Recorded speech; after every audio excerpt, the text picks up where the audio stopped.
মাথায় তিলক, গলায় তুলসীর মালা নিয়ে মদ্যপ অবস্থায় মদের দোকানের মালিকের অকথ্য গালিগালাজ। মাঝরাত পর্যন্ত বিক্রি করা হয় মদ, সেই ছবি করতে গিয়েই হেনস্থার শিকার। সালানপুর থানার অন্তর্গত রূপনারায়ণপুর পুলিশ ফাঁড়ি এলাকার সামডি রোডে অবস্থিত জয়া রিসেপশন লজের কাছে মৌচাক রেস্তোরাঁর মালিকের স্বেচ্ছাচারিতা আজকাল তুঙ্গে। মালিকের না আছে পুলিশের ভয়, না আছে আবগারি দপ্তরের চিন্তা।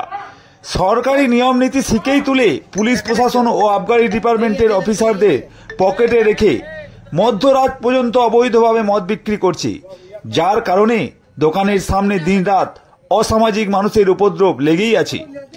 মৌচাক বার অ্যান্ড রেস্টুরেন্ট মালিকের খুচরো প্যাক অনুযায়ী নির্দিষ্ট সময় অনুযায়ী মদ বিক্রি করার নিয়ম থাকলেও মধ্যরাত পর্যন্ত বারকোড বাইরে নিয়ে মদ বিক্রি করছে।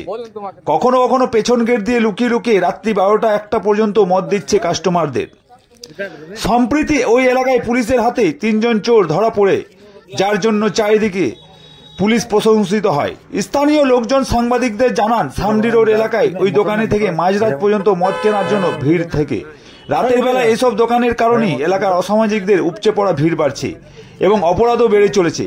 এই খবর পেয়েই সাংবাদিকরা সেখানে দেখে সামডি রোডের মৌচাক থেকে এক ব্যাপক ভিড়। মৌচাক রেস্টুরেন্ট কাম বার মালিকের দক্ষিণ মণ্ডল ও তার ছেলে কিশোর মণ্ডল কর্মচারী সবজির মতন মদ বিক্রি করছে। শুধু তাই নয়, বারকোড নিয়ে রাস্তায় দাঁড়িয়ে অনলাইনে টাকা নেওয়া হচ্ছে।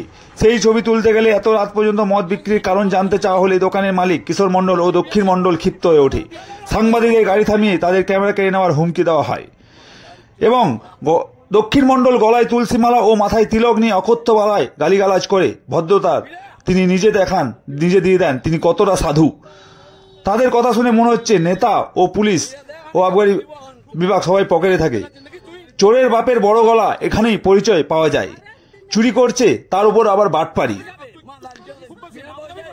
এই খবর রূপনারায়ণপুরে লিখিত অভিযোগ দেওয়া হয়েছে। তবে এবার দেখা যাক প্রশাসন কি ভূমিকা গ্রহণ করে।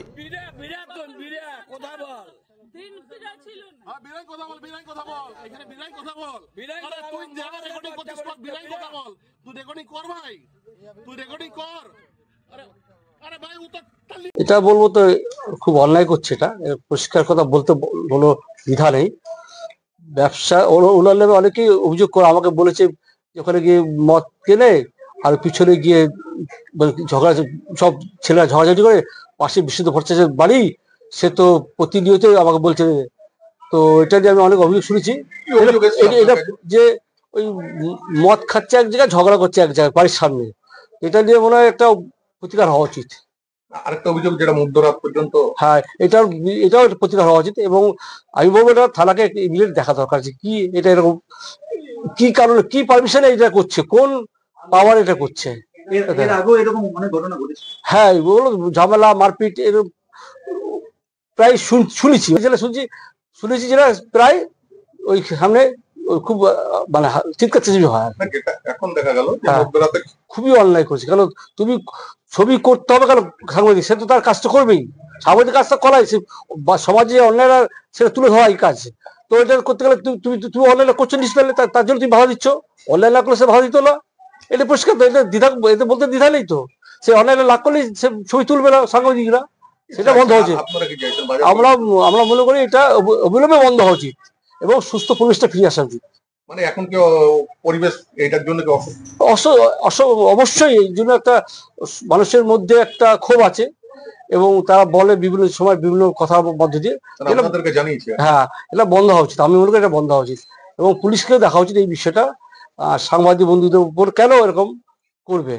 তারা তো সমাজের অন্ধকার দিকটা তুলে ধরবেই। আপনি যখন বাজার কমিটিতে ছিলেন আপনি বলছেন একাধিকবার অভিযোগ এসেছে। হ্যাঁ, আমার যেহেতু ওই পাঁচটা আমার মধ্যে পড়তো না, সেটা আমি কিছু বলতে পারিনি আর কি। আপনার নাম? আমার নাম নিরাপদ পাল, সবজি বাজারের ব্যবসায়ী।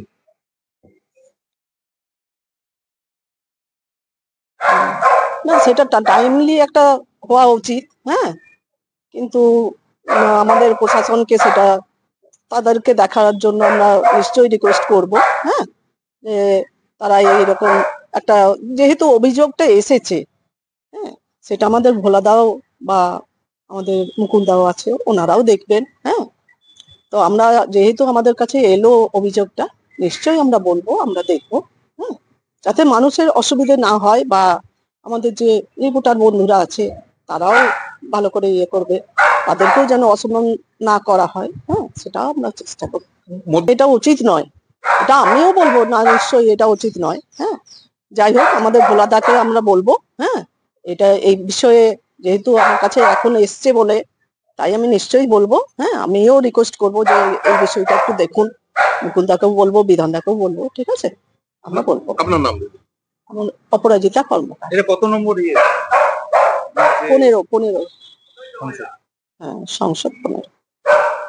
এই পর্যন্ত মদ বিক্রি করছে এবং এই খবর সাংবাদিকরা যখন পায়, ছবি করতে গেলে সেখানে তাদের সাথে একটা ঝামেলা হয়, হুমকির একটা ব্যাপার। কি বলবেন? দেখুন, ওটা আগার হয়েছে আমি জানি না, লেকিন ওটা হয়েছে তো বাজে হয়েছে। কমপ্লেন করুক যার সঙ্গে হয়েছে, প্রশাসন প্রশাসনের মতন কাজ করবে। আগার ওই ইলিগাল ভাবে লেট নাইট করছে, প্রশাসন ওটা দেখবে। প্রশাসনের উপরে ছাড়, প্রশাসন একদম দেখবে ওটা। একটা জিনিস তো, মানে এর আগেও ওর নামে একাধিক অভিযোগ রয়েছে, বাজার কমিটির প্রাক্তন যিনি রয়েছেন তিনি বলছেন। অভিযোগ, দেখুন অভিযোগ আছে, তার মাঝে ওকে থানাতে ডেকে বলাও হয়েছিল মনে হচ্ছে, যতটা আমি জানি। তার মাঝে এই ঘটনাটা হয়েছে, এটা আমি সকালবেলা জানতে পারলাম।